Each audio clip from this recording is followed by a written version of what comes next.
Di sebuah desa terpencil di Jawa Tengah, seorang ibu melahirkan tepat saat gerhana bulan penuh. Tangisan bayinya bergema kala langit gelap, dan saat sinar rembulan kembali, terdengar bisikan halus. Beberapa saat setelah itu, penduduk melihat sosok perempuan berkebaya putih, rambut panjang menutupi wajahnya, muncul di ambang pintu ruang bersalin. Malam itu, semuanya berubah. Semua bermula saat bidan desa, Ibu Sari, membaca mantra pelindung tradisional untuk menenangkan bayi dan ibunya. Namun alih-alih khidmat, mantra itu justru mengundang ketenangan yang menakutkan. Pasalnya, bayinya berhenti menangis mendadak dan udara di ruangan menjadi dingin menusuk. Ibu Sari menengok ke balik gorden dan melihat mata putih itu menatap balik. Sosok yang dikenal orang Jawa sebagai kuntilanak. Ia berdiri diam, mengacungkan jarinya, lalu menghilang begitu saja meninggalkan bayi menangis dan jejak kuku di lengan ibunya.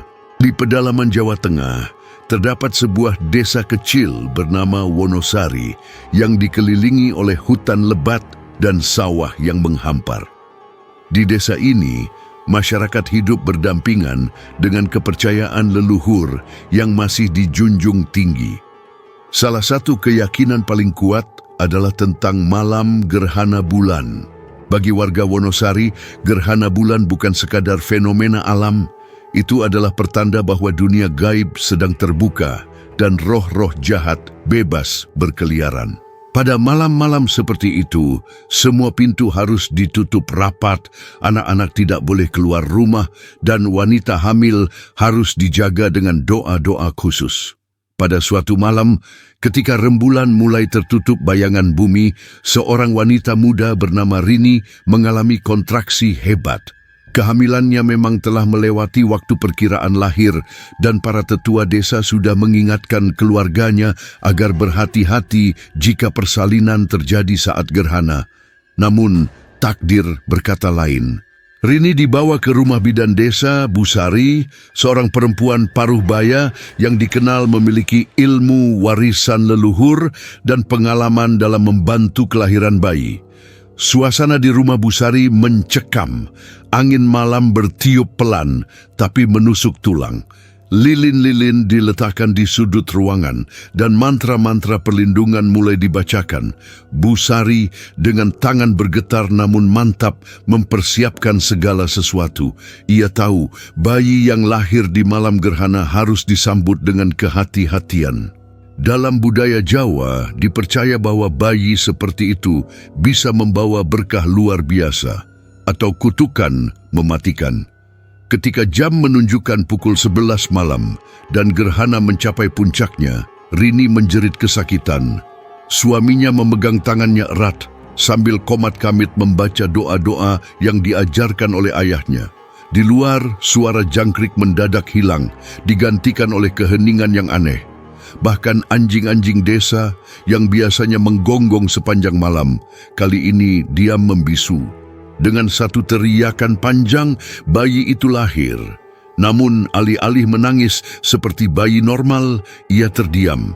Wajahnya pucat, matanya tertutup rapat. Bu Sari langsung membungkusnya dengan kain putih dan menepuk-nepuk pelan punggungnya. "Menangislah, nak.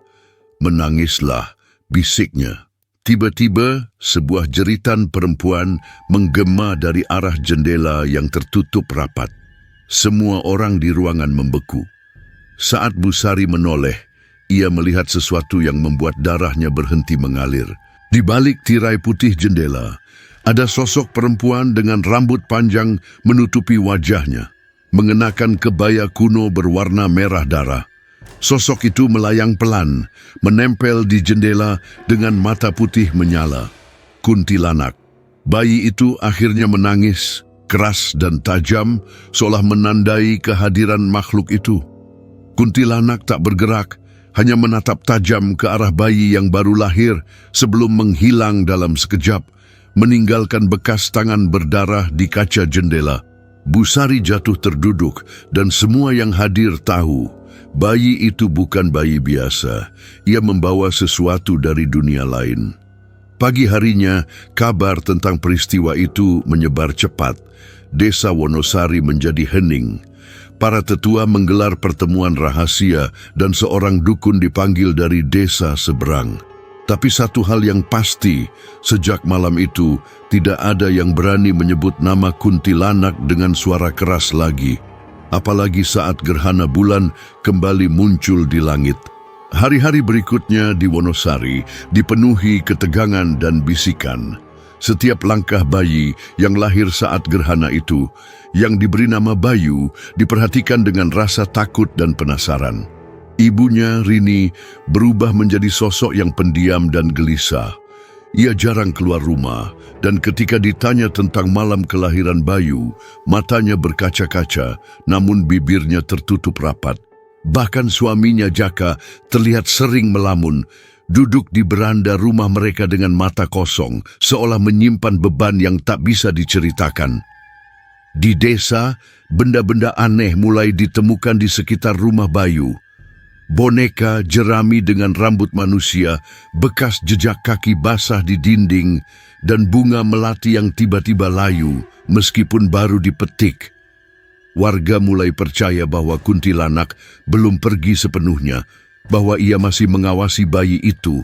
Beberapa percaya bahwa Bayu adalah titisan makhluk gaib, atau bahkan jembatan antara dunia manusia dan roh.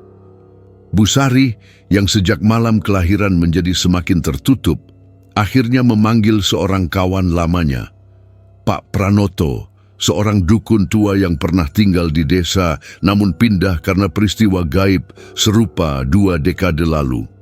Ketika Pak Pranoto tiba, ia langsung meminta akses ke tempat bayi itu lahir. Ia membawa alat-alat kuno, kendi kecil, dupa hitam, dan lembaran lontar tua yang ditulis dengan aksara Jawa kuno. Ia berlutut di sudut ruangan tempat Bayu dilahirkan, menyentuh lantai dengan jemarinya dan bergumam pelan. Tiba-tiba ia berhenti, wajahnya memucat. Jejaknya masih segar, katanya lirih. Makhluk itu belum meninggalkan tempat ini. Ia menjelaskan bahwa malam gerhana membuka celah antara dunia. Jika ada makhluk yang tertarik dengan energi kuat, seperti kelahiran baru, mereka bisa menempel atau lebih buruk, menjadikan tubuh bayi itu sebagai jangkar untuk eksistensinya di dunia manusia. Warga pun panik dan sebagian mulai menjauhi keluarga Rini. Anak-anak dilarang bermain dekat rumah mereka. Bahkan beberapa orang tua mulai membakar dupa di depan pintu rumah, takut energi negatif itu menular. Wonosari yang biasanya damai berubah menjadi desa penuh ketakutan dan kecurigaan.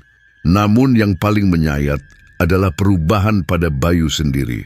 Saat usianya baru menginjak 1 minggu, ia mulai menunjukkan hal-hal yang tak biasa. Matanya bisa terbuka lama di malam hari, menatap kosong ke sudut gelap ruangan, dan kemudian tersenyum, seolah melihat sesuatu yang orang lain tak bisa lihat. Dan pada malam-malam tertentu, tangisnya berubah menjadi jeritan panjang yang menggema seperti suara perempuan dewasa, suara yang sangat mirip dengan jeritan kuntilanak. Rini, yang semakin tersiksa batinnya, mulai bertanya-tanya apakah ia sedang membesarkan seorang anak atau menjaga sebuah kutukan. Kabar tentang Bayu dan kutukan gerhana mulai menyebar ke desa-desa tetangga. Orang-orang datang ke Wonosari bukan lagi untuk panen atau berdagang, tetapi untuk mengintip rumah kecil itu dari kejauhan. Beberapa membawa kamera, sementara yang lain membawa sesajen. Mereka berharap bisa melihat penampakan kuntilanak atau setidaknya merasakan hawa aneh yang katanya menyelimuti tempat itu sejak malam kelahiran Bayu. Di tengah kehebohan itu, sebuah kejadian mengubah segalanya. Pada malam Jumat Kliwon, waktu yang dalam kepercayaan Jawa dianggap paling rawan dengan gangguan makhluk halus, terdengar nyanyian lirih dari arah pohon beringin tua di belakang rumah Rini. Beberapa warga yang tinggal di dekat sana bersaksi bahwa suara itu tidak hanya terdengar, tetapi seolah berbisik langsung ke telinga mereka. seperti memanggil dan menggoda dengan lembut. Keesokan paginya, ditemukan jejak kaki kecil berlumuran darah di teras rumah Rini. Namun tidak ada satupun yang terluka di dalam rumah. Jejak itu berhenti tepat di depan kamar Bayu. Pak Pranoto, sang dukun desa yang dipanggil kembali, menyimpulkan bahwa telah terjadi sebuah pemanggilan, bahwa seseorang atau sesuatu telah mengundang kuntilanak untuk kembali. Yang membuat semuanya semakin mengerikan, Rini mulai mengaku bahwa setiap malam ia mengalami mimpi yang sama. Dalam mimpinya, seorang perempuan berjubah merah berdiri di tengah hutan gelap, menggoyang buayan yang terbuat dari akar pohon. Di dalam buayan itu, Bayu tersenyum. Namun bukan senyum bayi, melainkan senyum licik seperti orang dewasa dengan mata tajam yang menatap balik. Setiap kali Rini terbangun dari mimpi itu, Bayu selalu tertawa dalam diam, tanpa suara, namun penuh arti. Ibunya berkata, "Tawa Bayu bukan tawa biasa. Tawa ini dingin, membuat bulu kuduk berdiri." Hari demi hari, burung-burung gagak mulai berkumpul di atap rumah. Mereka tidak berkicau, hanya diam, seperti menunggu sesuatu.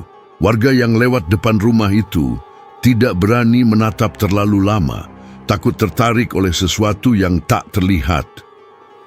Anak-anak mulai bermain sambil membaca doa, takut melihat sesuatu dari balik jendela yang tidak semestinya terlihat. Akhirnya, desa memutuskan untuk mengadakan ritual tolak bala di alun-alun malam itu. Tapi yang tidak mereka sadari, kadang-kadang saat kamu mencoba mengusir roh jahat, justru itu yang membuatnya semakin dekat. Malam ritual tolak bala tiba. Warga Wonosari berkumpul di alun-alun desa dengan membawa sesajen, dupa, dan perlengkapan upacara yang dipimpin oleh Pak Pranoto. Di tengah lingkaran obor yang menyala temaram, suara gamelan kuno terdengar perlahan mengiringi pembacaan mantra dari kitab warisan leluhur. Semua berharap kekuatan jahat yang menyelimuti rumah Rini bisa diusir. Namun, bahkan sebelum upacara dimulai, ada tanda bahwa sesuatu tidak berjalan semestinya. Angin yang sebelumnya tenang tiba-tiba berubah menjadi kencang dan berputar-putar di sekitar alun-alun, meniup api obor ke segala arah. Dupa tidak menyala dengan semestinya, asapnya justru bergerak melawan arah angin. Pak Pranoto memejamkan mata dan berbisik, "Ia sudah di sini." Di tengah kekacauan itu, terdengar suara tangisan bayi dari arah barat. Namun Bayu sedang bersama ibunya di rumah. Warga saling pandang, bingung. Tangisan itu terdengar memilukan, panjang, seolah berasal dari perut bumi. Tanpa aba-aba, beberapa orang pingsan di tempat. Salah satunya, nenek tua penjaga musola, kemudian mengigau dalam bahasa Jawa kuno. Ia bukan bayi, ia perantara. Rini yang diam-diam datang ke alun-alun membawa Bayu dalam selimut jatuh berlutut di tengah kerumunan. Matanya kosong dan ia mulai menyanyikan lagu pengantar tidur dengan nada yang tidak dikenali siapapun. Melodi itu membuat kulit merinding. Bayu tetap diam dalam pelukannya, matanya terbuka lebar, tidak berkedip. Pak Pranoto mencoba menghentikan nyanyian itu dengan mengucap doa keras, namun suaranya seperti tercekik di tenggorokannya. Ia jatuh terduduk, tubuhnya menggigil. Dari kegelapan muncul sosok samar perempuan berambut panjang, menjuntai sampai tanah, mengenakan kain putih berlumur tanah, tidak berjalan, melayang. Wajahnya tidak terlihat jelas, namun matanya bersinar merah samar, dan bibirnya terus mengucap nama yang sama, Bayu, Bayu. Saat warga berusaha melarikan diri, beberapa merasa tubuh mereka tak bisa bergerak. Seolah kaki mereka ditarik oleh akar tak kasat mata yang tumbuh dari dalam bumi. Waktu terasa berhenti, udara menjadi lebih dingin, dan bulan di langit tertutup sepenuhnya oleh awan hitam. Ketika kilat menyambar dan menerangi alun-alun sesaat, sosok kuntilanak itu sudah berdiri di belakang Rini. Ia tidak menyerang, Ia hanya meletakkan tangan kurusnya di kepala Bayu dan menghilang dalam sekejap. Setelah itu, suasana menjadi sunyi. Bayu menangis pelan seperti bayi biasa, tapi sesuatu telah berubah. Pak Pranoto dalam kondisi setengah sadar berbisik pelan kepada para tetua desa. Ritual ini bukan penolakan, tapi penerimaan. Kita tidak mengusirnya, kita baru saja mengundangnya masuk sepenuhnya. Dan malam itu Wonosari tidak tidur. Pagi setelah malam ritual, suasana desa Wonosari sangat berbeda. Matahari memang terbit, tapi cahayanya terasa pucat dan lemah, seperti enggan menyentuh tanah desa. Kabut tipis menyelimuti halaman rumah-rumah penduduk, bahkan ayam-ayam pun tidak berkokok pagi itu. Semua orang memilih diam di rumah, menutup tirai, dan membakar kemenyan diam-diam. Rini masih belum berbicara sepatah kata pun sejak kejadian di alun-alun. Ia hanya duduk di pojok rumahnya, menatap kosong ke dinding sambil mengayun-ayunkan Bayu dengan gerakan lambat dan ritmis. Anehnya, Bayu tidak menangis seperti bayi biasanya. Ia hanya memandangi ibunya, penuh ketenangan yang tidak wajar bagi seorang bayi yang baru lahir. Tetua desa mengadakan pertemuan darurat. Mereka tahu bahwa yang terjadi semalam bukan pertanda baik. Beberapa orang menyarankan untuk memanggil dukun besar dari kota lain, tetapi Pak Pranoto memperingatkan, kalau kita melibatkan orang luar, kita bisa memperparah semuanya. Ini bukan sekadar gangguan, ini ikatan. Di saat yang sama, kejadian aneh mulai meresahkan warga. Air sumur utama berubah menjadi keruh dan berbau amis. Tanaman layu meski tidak kekurangan air. Anak-anak bermimpi buruk yang sama. Seorang wanita menangis di tepi hutan, memanggil mereka dengan suara melengking. Beberapa anak bangun dengan bekas cakaran di tubuh mereka, seolah habis digenggam tangan yang kasar dan panjang. Rini akhirnya bicara. Satu kalimat yang membuat darah warga membeku. Dia bilang Bayu adalah anaknya sekarang. Ketika ditanya siapa dia, Rini hanya menjawab, yang lahir bersama Gerhana. Berita ini menyebar cepat. Beberapa keluarga memilih meninggalkan desa. Tapi ada juga yang penasaran datang ke rumah Rini untuk melihat Bayu. Mereka mengaku merasa tidak nyaman berada dekat bayi itu. Mata bayi itu seperti menilai kita, kata seorang ibu muda yang langsung jatuh sakit sepulang dari sana. Pak Pranoto mulai menyusun rencana pengusiran ulang, meski ia tahu ini berisiko tinggi. Ia memeriksa kitab tua milik kakeknya yang pernah mencatat ritual untuk memutus tali batin antara manusia dan makhluk halus. Tapi ritual ini membutuhkan pengorbanan besar. Seseorang yang bersedia menjadi penampung kutukan. Tidak mudah mencari orang yang mau menyerahkan dirinya secara sukarela. Namun, ketika berita ini sampai ke telinga Rini, ia berdiri, memeluk Bayu erat-erat dan berkata, kalau harus ada yang menjadi pengorbanan, maka biarkan itu aku, tapi jangan sentuh Bayu. Malam pun kembali tiba, tapi kali ini Wonosari bersiap bukan untuk mengusir, tapi untuk mempertaruhkan segalanya. Dan dari balik hutan, suara tawa melengking menggema. Kuntilanak sudah tahu apa yang akan mereka lakukan. Dan dia sedang menunggu. Malam itu seluruh desa Wonosari kembali berkumpul di alun-alun, meskipun rasa takut menggantung seperti kabut tebal di udara. Langit gelap tanpa bintang, dan angin malam berhembus pelan namun tajam, seakan membawa bisikan dari dunia lain. Di tengah lingkaran lilin dan dupa yang menyala, Rini berdiri sambil menggendong Bayu. Wajahnya tenang namun matanya penuh tekad. Pak Pranoto memulai ritual dengan membacakan mantra kuno dari kitab warisan leluhur. Setiap kata yang diucapkan terasa menggema dalam dada warga desa, seolah membuka kembali luka-luka lama yang pernah ditutup paksa.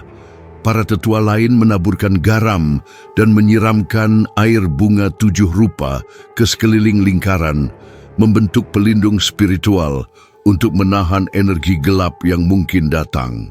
Saat jam menunjukkan pukul 2 dini hari, waktu yang dipercaya sebagai saat batas antara dunia nyata dan alam gaib paling tipis, suara tangis bayi terdengar melengking, namun itu bukan Bayu.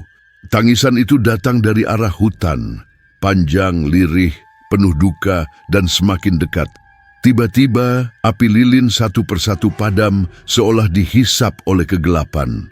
Udara menjadi dingin menusuk, dan para warga mulai gemetar, bukan karena cuaca, tapi karena kehadiran yang tak terlihat telah tiba. Dari balik bayangan, terdengar suara tertawa lirih, suara perempuan, suara yang pernah didengar para warga dalam mimpi mereka. Sosok putih perlahan muncul di ujung alun-alun.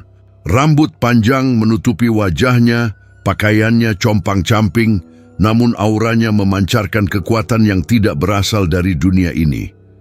Itulah kuntilanak, bukan dalam bentuk dongeng, tapi nyata, berdiri di hadapan mereka. Rini melangkah maju, memisahkan diri dari lingkaran pelindung. Para tetua berteriak agar ia mundur, namun Rini tidak mengindahkan. Ia memandang lurus ke arah kuntilanak, dan dengan suara tenang namun tegas, ia berkata, "Ambil aku, tapi tinggalkan anakku." Suara tawa kuntilanak berubah menjadi jeritan nyaring yang membuat beberapa warga berlutut sambil menutup telinga. Sosok itu mendekat namun tidak menyerang. Ia hanya menatap Bayu, lalu menatap Rini, dan untuk sesaat suasana menjadi hening, seakan waktu berhenti.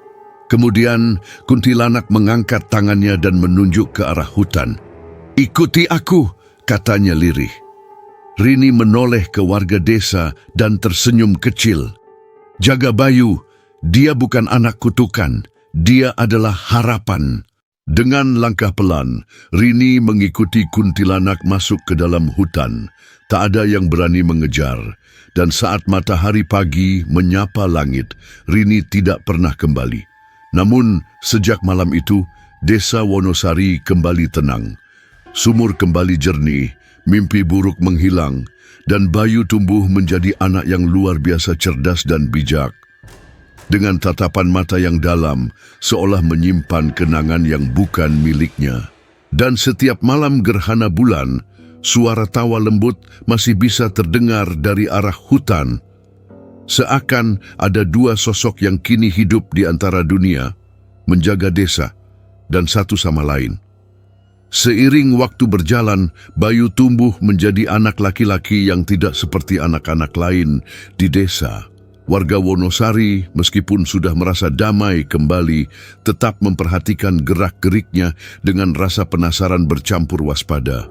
Anak itu tidak pernah sakit, tidak pernah menangis, dan matanya selalu tampak seperti menatap sesuatu yang tak terlihat oleh orang lain. Setiap kali gerhana bulan mendekat, Bayu menjadi gelisah. Ia kerap bangun di tengah malam, berjalan menuju hutan, berdiri diam di tepi pepohonan seakan menunggu seseorang. Beberapa warga yang mengikuti diam-diam mengaku melihat siluet perempuan berjubah putih berdiri jauh di antara pepohonan. Mereka tidak berani mendekat, hanya bisa berdoa agar arwah yang pernah mengganggu desa tak kembali merasuki kehidupan mereka. Pak Pranoto, yang kini menjadi satu-satunya tetua tersisa, merasa bahwa tugasnya belum selesai. Ia mulai menelusuri kembali manuskrip-manuskrip tua dan menemukan satu fakta yang menggetarkan. Anak yang lahir saat gerhana total dipercaya sebagai jembatan antara dunia manusia dan arwah. Anak tersebut bisa menjadi pelindung atau pembawa kutukan. Semua bergantung pada satu hal, apakah mereka mengenal ibu kandungnya. Bayu sejak kecil hanya tahu bahwa ibunya menghilang demi menyelamatkannya. Ia tak pernah tahu kisah lengkapnya, dan Pranoto sadar jika ingin menyelamatkan masa depan desa dan dunia arwah yang telah terusik, Bayu harus mengetahui kebenaran sebelum gerhana berikutnya tiba. Karena menurut kepercayaan leluhur, gerhana yang datang setelah satu siklus penuh sejak kelahiran anak itu akan membuka gerbang besar, bukan hanya untuk satu arwah, tapi bagi seluruh entitas dari dunia lain. Pranoto akhirnya mengunjungi rumah keluarga Bayu. Ia disambut oleh nenek Bayu yang kini renta namun masih menjaga cucunya dengan penuh cinta. Dengan suara pelan, Pranoto menceritakan semuanya, tentang malam ritual, tentang pengorbanan Rini, tentang kesepakatan dengan kuntilanak. Bayu, yang diam-diam mendengar dari balik pintu, akhirnya menangis untuk pertama kalinya. Tangis itu bukan karena takut, tapi karena mengerti. Ia tidak lagi hanya seorang anak, ia adalah penjaga gerbang, harapan yang dititipkan oleh ibunya sendiri. Dan mungkin oleh kuntilanak juga. Ia memutuskan, pada gerhana bulan berikutnya, ia akan masuk ke dalam hutan dan bertemu dengan arwah itu sendiri. Bukan sebagai anak, tapi sebagai jembatan. Seluruh desa merinding ketika Bayu mengumumkan keputusannya di alun-alun. Beberapa mencoba membujuknya untuk membatalkan, namun tatapannya teguh, dalam, dan seolah berasal dari dunia yang lebih tua daripada siapapun di sana. Ia hanya berkata, "Sudah waktunya aku bertanya sendiri, kenapa aku dilahirkan pada malam gerhana?" Dan dengan itu, seluruh desa bersiap, bukan dengan senjata, bukan dengan amarah, tapi dengan doa dan rasa takut yang pelan-pelan berubah menjadi kepercayaan. Karena jika Bayu gagal, bukan hanya hutan yang akan gelap selamanya, tapi seluruh dunia mungkin akan mengenal wajah sejati dari kuntilanak yang telah menunggu selama satu siklus penuh gerhana. Malam gerhana akhirnya tiba.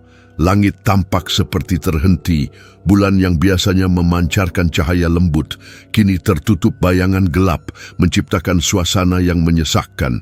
Desa Wonosari sunyi total. Tak ada suara jangkrik, tak ada angin berdesir. Warga memilih berdiam dalam rumah, menutup jendela dan menyalakan dupa serta doa-doa kuno. Tapi satu pintu terbuka, pintu rumah Bayu. Ia berjalan perlahan menyusuri jalan tanah, mengenakan pakaian putih sederhana dan membawa seikat bunga melati. Tak seorang pun mengikutinya, tapi seluruh desa mengintai dari celah-celah tirai, mengamati anak laki-laki yang akan bertemu dengan legenda. Begitu ia menginjak batas hutan, suasana berubah drastis. Kabut turun tiba-tiba, dingin yang tidak biasa menggigit kulitnya. Namun Bayu tetap melangkah. Di dalam hatinya, ia membawa satu keyakinan bahwa ia tidak hanya akan bertemu kuntilanak, tapi juga ibunya. Di tengah hutan, di bawah pohon beringin tua yang dipercaya sebagai gerbang antara dunia manusia dan dunia arwah, Bayu berhenti. Ia meletakkan bunga melati di tanah dan memejamkan mata. "Aku anakmu," bisiknya. "Aku datang untuk mendengarkan." Dan saat itu, kabut di sekeliling mulai berputar. Suara tangisan perempuan terdengar samar, tinggi, menyayat, namun juga mengandung kesedihan mendalam. Dari balik kabut, sosok putih mulai terbentuk. Rambut panjang, pakaian compang-camping, dan wajah yang tertutup rambut hitam legam. Tapi Bayu tidak mundur. Ia memanggil, "Rini." Sosok itu berhenti, tangisannya mereda. Ia menoleh perlahan, dan untuk pertama kalinya Bayu melihat wajahnya. Bukan wajah menakutkan yang dibayangkan orang-orang, tapi wajah ibunya bercampur dengan penderitaan dunia arwah. Kuntilanak atau Rini mulai berbicara.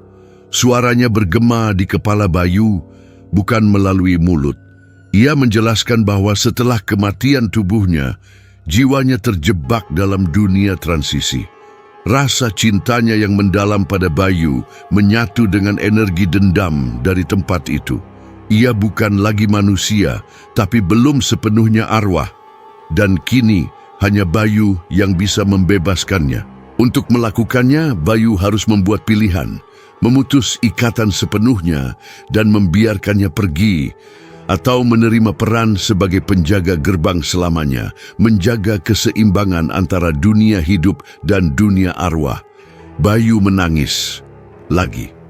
Tapi kali ini bukan karena sedih, melainkan karena pengertian mendalam bahwa semua ini adalah bagian dari takdirnya. Ia menyentuh tangan ibunya yang dingin seperti batu, namun terasa hangat karena cinta. "Kalau aku tinggal di sini, siapa yang akan memberitahu dunia tentangmu?" bisik Bayu. Dan saat itu juga langit terbuka. Bulan perlahan muncul dari balik bayangan, kabut menghilang. Dan sosok kuntilanak, ibunya, perlahan larut dalam cahaya keperakan, meninggalkan aroma melati dan sebuah suara lembut di telinga Bayu. "Terima kasih, anakku." Bayu berdiri di bawah pohon beringin sendirian. Tapi untuk pertama kalinya dalam hidupnya, ia merasa utuh. Ia menatap langit malam dan berjanji, kisah ini tidak akan terkubur seperti yang diinginkan dunia. Karena terkadang kisah paling menakutkan adalah kisah yang belum berani kita dengar. Dan malam itu di desa Wonosari, legenda baru lahir. Bukan hanya tentang kuntilanak, tapi tentang seorang anak yang berani bertanya kepada kegelapan, "Kenapa aku dilahirkan?" Hari-hari setelah malam gerhana terasa berbeda di desa Wonosari.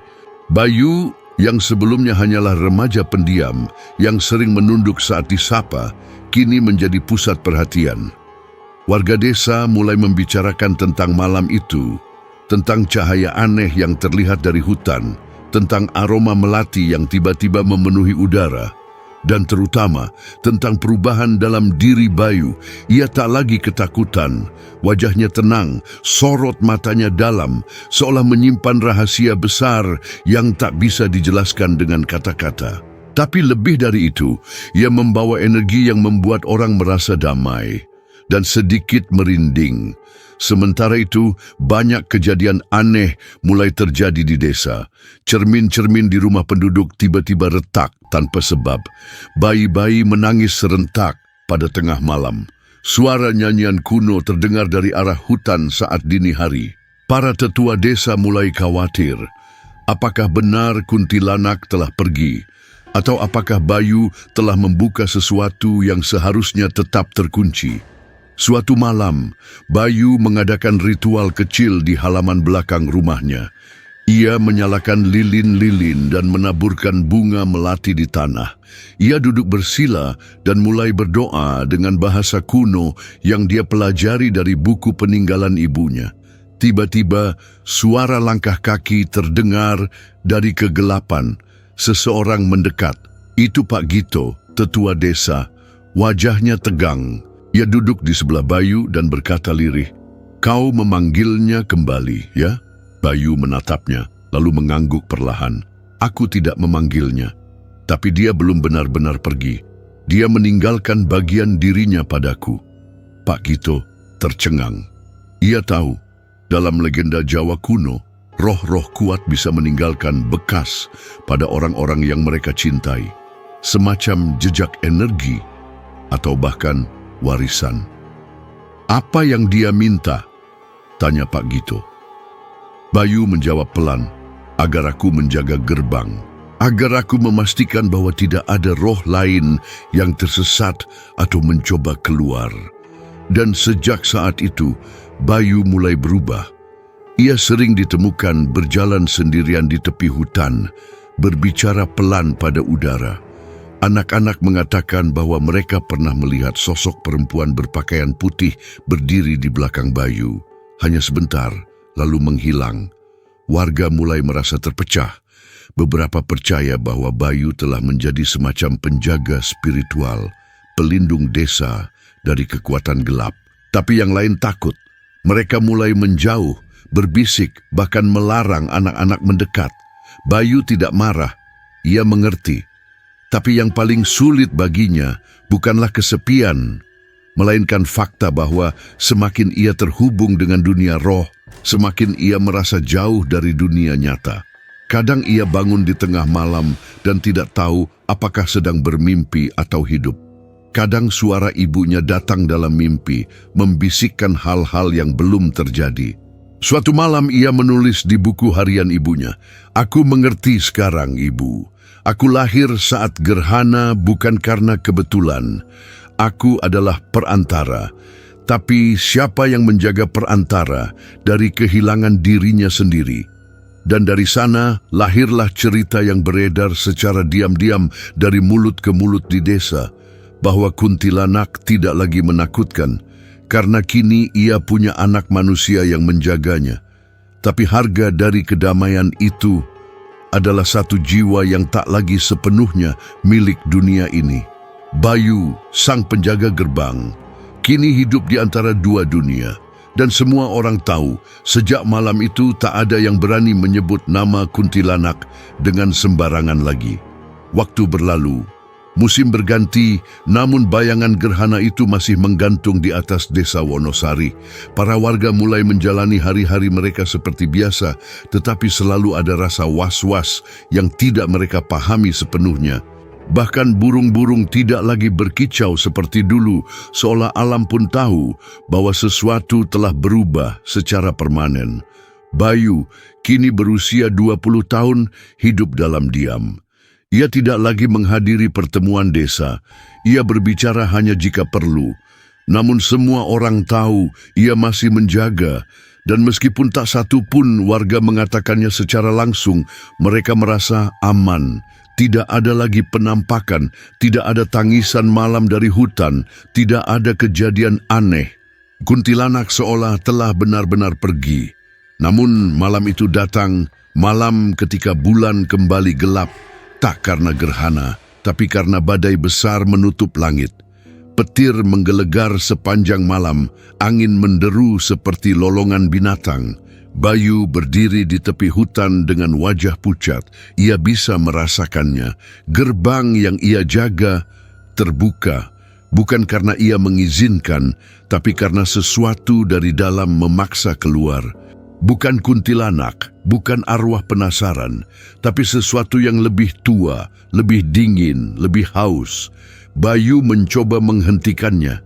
Ia melakukan ritual, menyalakan dupa, menggambar simbol-simbol pelindung dengan kapur dan darah ayam hitam, sebagaimana yang tertulis di buku ibunya.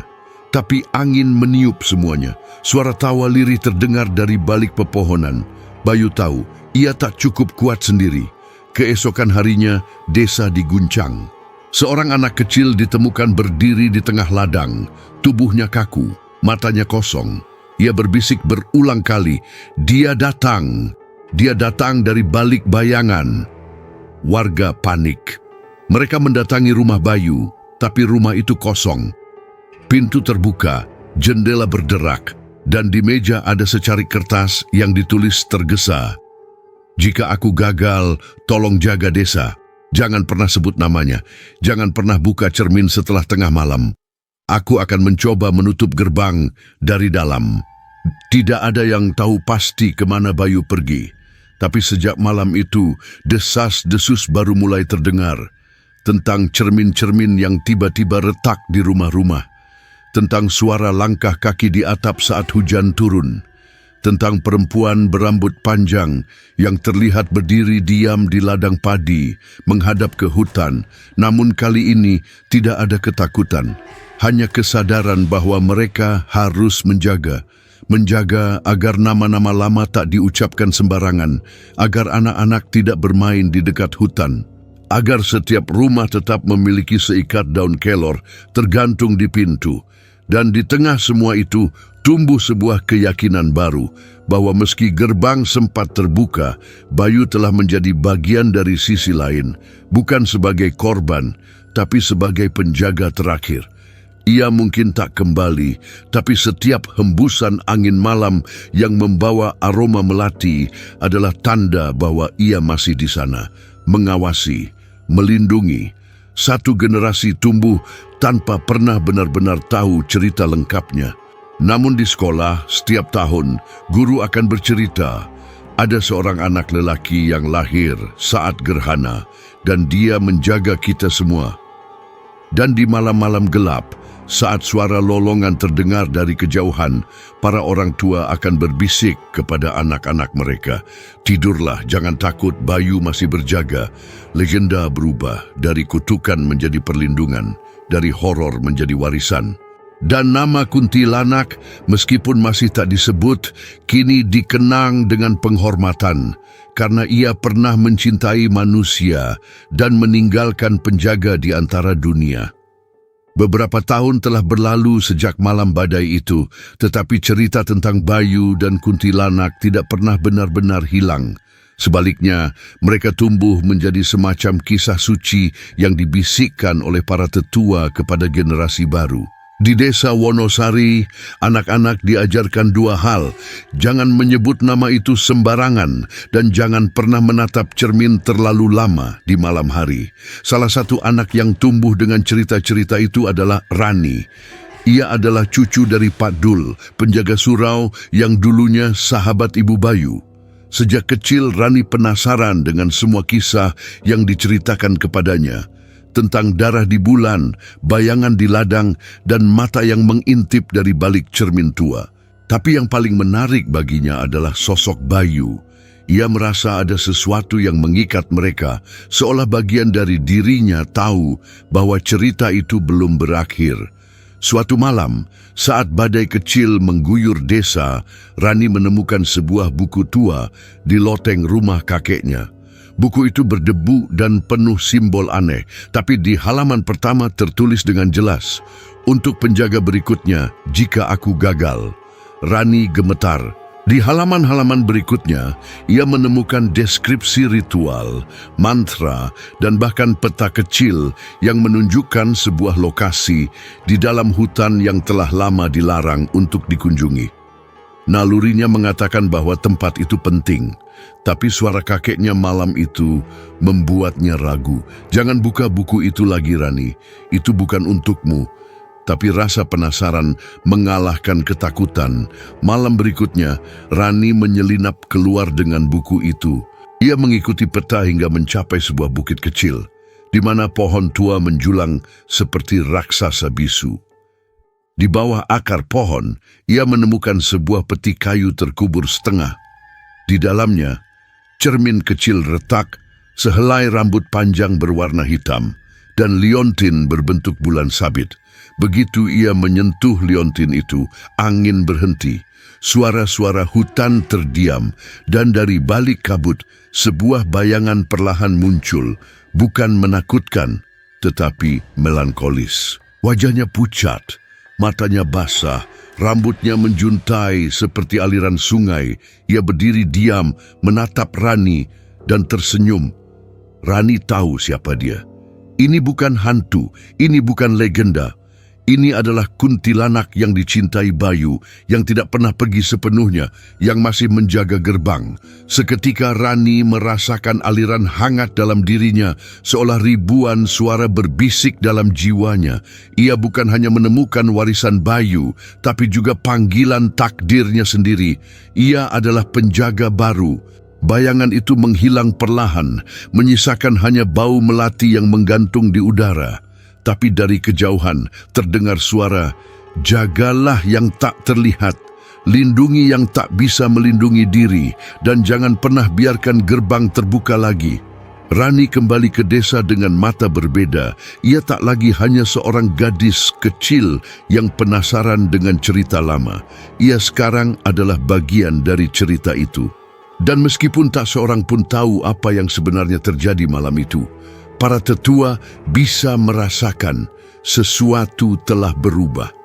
Anak-anak yang dulu takut pada kegelapan mulai tidur lebih tenang. Angin malam tak lagi terdengar menyeramkan. Dan di tengah desa, di balik dinding surau lama, Rani mulai menggambar simbol-simbol pelindung baru. Tak ada yang bertanya, tak ada yang mengganggu, karena mereka tahu penjaga telah kembali. Dan meski nama kuntilanak tetap tak disebut di siang hari, di malam yang sunyi, para ibu membisikkan doa dengan harapan yang sama. Semoga penjaga itu mendengar. Semoga desa tetap aman. Semoga cinta lama itu masih cukup kuat untuk menahan kegelapan Hari-hari berlalu dan meskipun cuaca kembali cerah dan langit tampak tenang, Rani merasakan bahwa kedamaian yang kini menyelimuti desa hanyalah permukaan dari sesuatu yang jauh lebih dalam. Setiap malam, ia bermimpi tentang suara tangisan yang jauh namun akrab, suara yang bergema dari balik gerbang tak terlihat seperti rintihan jiwa yang belum selesai berbicara. Desa Wonosari tampak seperti biasa di siang hari. Para petani menanam padi, anak-anak bermain layangan, dan ibu-ibu menjemur pakaian. Namun ada ketenangan yang tidak biasa, seperti napas yang ditahan terlalu lama. Beberapa warga mulai melaporkan kejadian aneh. Ayam yang mendadak mati dengan mata terbuka, cermin di rumah retak tanpa sebab, dan suara langkah kaki yang terdengar di gang sempit meski tak ada siapapun. Rani menyadari bahwa keseimbangan baru ini sangat rapuh. Ia mulai kembali ke pohon besar di bukit, membawa persembahan sederhana, bunga melati, air suci, dan lilin putih. Ia duduk dalam diam, mendengarkan bisikan angin yang tak bisa dimengerti oleh telinga biasa. Di sana, ia merasa terhubung, bukan hanya dengan kuntilanak, tetapi dengan seluruh energi leluhur yang selama ini menjaga desa. Namun, pada malam purnama berikutnya, sesuatu berubah. Gerbang lama di belakang surau yang selama ini terkunci dengan rapat terbuka sedikit. Tak seorang pun menyentuhnya, tidak ada angin, tidak ada gempa. Namun engselnya berdecit pelan, seolah mengingatkan semua bahwa waktu penjagaan hampir habis. Rani memutuskan untuk berbicara dengan Pak Marjo, tetua paling tua di desa. Pria itu buta, namun matanya tampak melihat lebih dari siapapun. Dalam suaranya yang berat, ia berkata, "Kuntilanak tidak jahat, ia hanya dikhianati. Cintanya ditelan oleh ketakutan manusia. Tapi saat ketakutan berubah menjadi keberanian, ia akan pergi."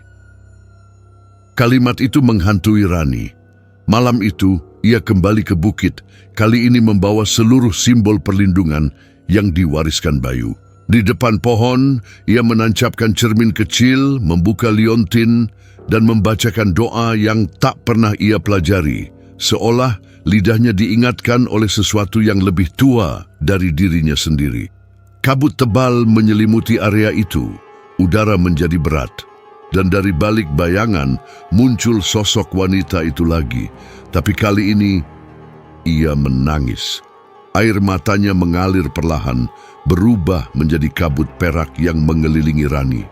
Dalam bisikan halus, kuntilanak berkata, "Terima kasih karena telah percaya. Aku tidak butuh duka, hanya ingin dikenang bukan sebagai kutukan, tapi sebagai cinta yang tak sempat selesai." Dengan satu sentuhan, Rani merasakan bayangan itu perlahan menghilang. Dan saat ia membuka mata, semua terasa berbeda. Gerbang lama tertutup rapat, pohon besar tampak lebih hidup, dan hati Rani tenang. Keesokan paginya, desa bangun dengan rasa ringan. Ayam-ayam berkokok ceria. Matahari bersinar lebih hangat. Tak ada lagi cermin yang pecah. Tak ada lagi langkah kaki misterius. Dan anak-anak mulai menyanyikan lagu-lagu lama tanpa rasa takut. Rani kini dikenal sebagai penjaga harapan, melanjutkan hidup dengan tenang. Ia tahu bahwa kegelapan tidak pernah benar-benar hilang. Ia hanya tertidur, menunggu untuk dipanggil oleh jiwa yang gelisah. Tapi selama ada cinta yang tulus, selama ada seseorang yang berani mendengar, kegelapan akan tetap terkunci. Dan dari jauh, suara lembut berkata dalam angin, "Aku akan selalu mendengar." Akhir cerita bukanlah akhir dari segalanya.